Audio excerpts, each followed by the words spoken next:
akwai wani duri wanda in ka sanya buranka cikin wannan duri din zaka ga buranka ya kame kikikip a cikin wannan duri din. Sannan kuma na biyu akwai wani duri kuma wanda idan ka sanya buranka cikin durin nan zaka ga durin nan in kana cinta zaka ga yana wani tsawa, yana bugawa kaman kana buga tebur, yana kakatak kakatak tak tak tak tak tak tak tak tak tak. Kun gane irin wacce din ai wanda ya ga ta ta ta ta ta ta irin wancan cin durin mace ne kenan mai ruwa. Sannan na uku akwai wani duri wanda baka ma shige ta ba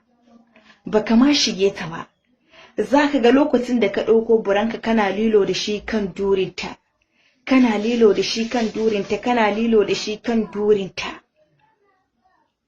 zaka ga bakin durinta yayi maiƙo, yayi maiƙo, yayi maiƙo, yayi maiƙo, kana lilo da shi yayi maiƙo, yayi maiƙo, can kaga wani abu ya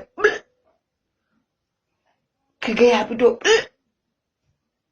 Wannan macen ba karamin daɗi za ta yi ba, na rantsa da imanin Allah daɗi za ta yi. Wani lokacin da ta fara maikon nan ka same ta ka shige ta, ka shiga mata cikin duri, ka riko ta kuka rungume juna, kuka shaku da juna, ka ba ta ci ta baya, ka ba ta ci ta baya. Wayyo Allah duniya, ka san Allah duniya wala'ira. Wannan matan in matarka ce, in ko side chick naka ne, in ko ta bariki ce wadda aka haɗa bariki ake dai cin juna ta bariki, ka san akwai rayuwar bariki. Rayuwar bariki wadda za a ja ɗan biya ka, a ɗan biya ka ɗan kwabanka, ka ɗan ɗauka ka sanya a jifinka shikenan mace ta baza duri kan gado a ci ta kenan ta sanya kayanta ta dawo gidansu. Shiru abinta kamar abu bai faru da ita ba. To in dai ɗaya daga cikin wayannan ne da na faɗa, babana ka san Allah, wannan baiwar Allah din ta barka, barinka zai daban fa.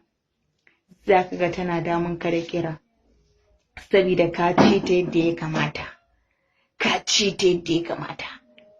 Ko idan kana cin mace kaga tana haɗa kafanta guri ɗaya, ka tabbata da duk wani ƙarfin da kake da shi ka wage kafan nan ka buɗe shi. Kar ka yadda ka bari kana cin mace kafafuwanta duka suna nan haɗe wuri ɗaya. No, kar ka yadda da wannan. Ka tabbata da cewa in kana cin ta kafafuwan nan ka bubbuɗa su yadda ka san tire, yadda ka san gini wadda ake buɗewa, ka buɗe ta, fasa mata cikin dorinta, fasa mata an kugunta.